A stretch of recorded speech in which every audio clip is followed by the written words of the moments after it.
اللہ تعالیٰ کے بندوں کی خدمت کرنے سے رزق اور عمر میں برکت ہوتی ہے۔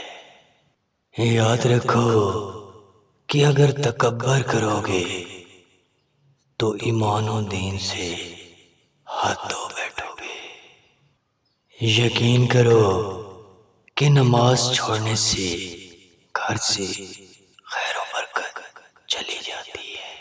یاد رکھو کہ نماز پڑھنے سے ذہن غلط خیالوں سے دور ہو جاتا ہے۔ یاد رکھو کہ ہر وقت کا غصہ گھروں کے سکون کو تباہ کر دیتا ہے۔ یقین کریں کہ اگر ہمیں اللہ تعالیٰ کی رحمتوں کا اندازہ ہو جائے تو ہم کبھی بھی اپنے سر کو سجدے سے اوپر نہ اٹھائیں۔